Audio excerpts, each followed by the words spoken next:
रायपुर में कांग्रेस का अधिवेशन चल रहा है और इस वक्त कांग्रेस अध्यक्ष मल्लिकार्जुन खड़गे संबोधित कर रहे हैं।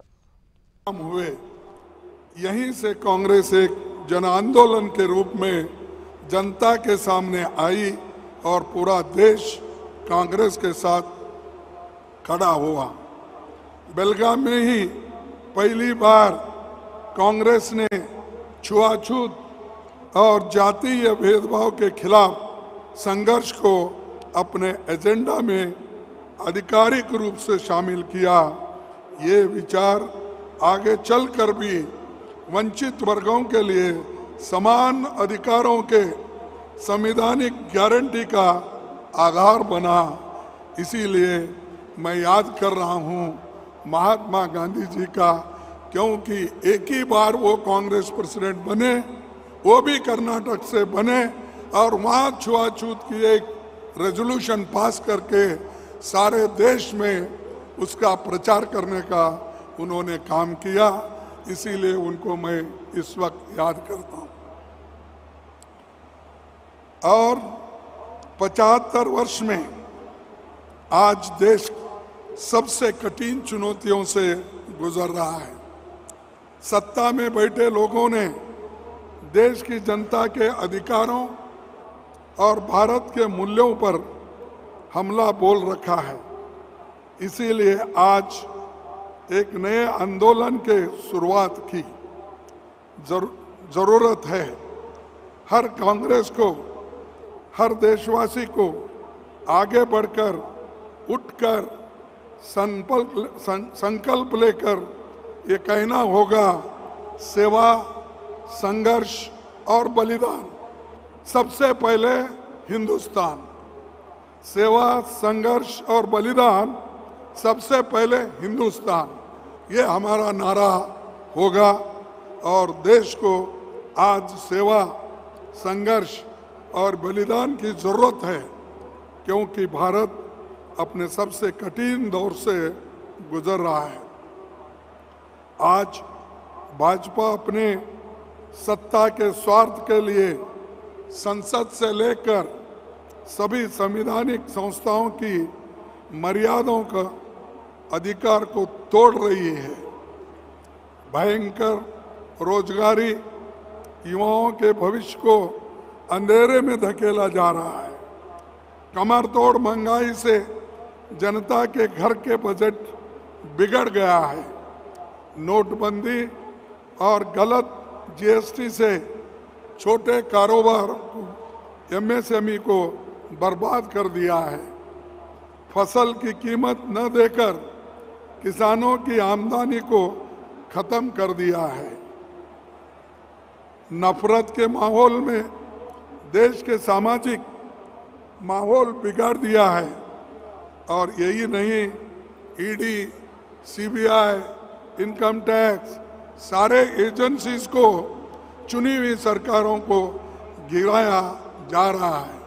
और यहाँ पर मैं बोलना चाहूँगा, इस प्लेनरी सेशन को रोकने के लिए यहाँ पर बीजेपी सरकार ने छापा मारा, रेड किया, हमारे लोगों को अरेस्ट किया, लेकिन भी हमारे चीफ मिनिस्टर और यहाँ के कांग्रेस कार्यकर्ताओं ने डटकर मुकाबला करके इसको यशस्वी बनाया।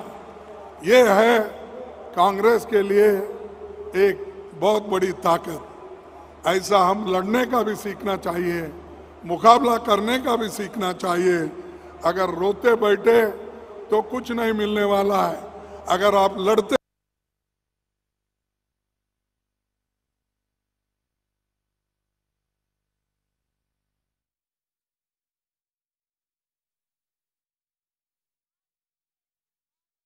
खड़गे ने इसमें संबोधित किया। आपने संबोधन में उन्होंने गांधी का जिक्र किया। उन्होंने कहा कि किस तरह से छुआछूत के विरुद्ध कांग्रेस की तरफ से सालों तक अभियान चलाए गए हैं। महात्मा गांधी की अगुवाई में यह अभियान शुरू हुआ था। साथ ही साथ जिक्र करते नजर आए हैं कि अलग अलग राज्यों में कांग्रेस किस तरह संघर्ष कर रही है।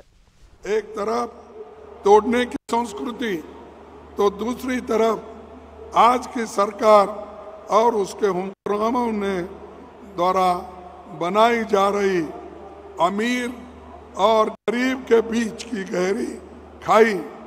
ऐसा लगता है कि जैसे देश की सरकार की नज़र में दलितों, आदिवासियों, पिछड़ों, अल्पसंख्यकों, किसानों व नौकर पेशा और मध्यम वर्ग के लोगों के लिए कोई जगह इस बीजेपी सरकार में नहीं है।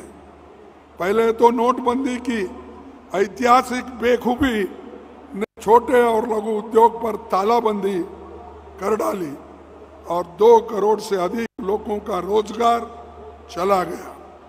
गलत तरीके से बनाई और उससे भी गलत तरीके से लागू की जीएसटी ने छोटे मोटे उद्योगों को और व्यापारियों का कामकाज चौपट कर दिया।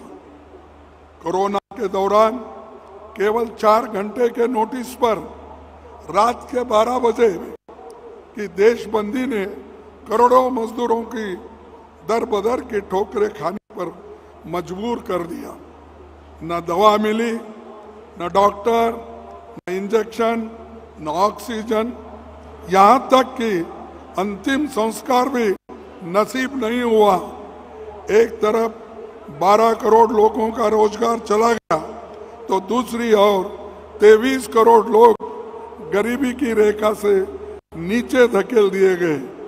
गंगा मैया हजारों लाशों से टूटी पड़ी थी और दिल्ली की सत्ता में बैठे लोग अपनी पीठ थपा ले रहे थे कि वो उन्होंने कोविड में बहुत काम किया। आज हालत ये है कि गरीब और मध्यम वर्ग की एड़ियां रगड़ रहा है। महंगाई ने बजट और घर दोनों तोड़ डाले हैं और मुट्ठी भर अमीर मित्रों की दौलत में इतनी बढ़ोतरी हुई कि वो दुनिया के दूसरे नंबर से बड़े अमीर बन बैठे। मैं पूछता हूं कि हमारा देश किस दौर में आ खड़ा हुआ है जहां अन्नदाता किसान की प्रतिदिन की आय 27 रुपए है और प्रधानमंत्री के एक दोस्त की आय 1000 करोड़ रुपए दिन में है। देश के 72% यानी 3/4 एमएसएमई को एक फूटी कौड़ी भी नहीं कमा पाए।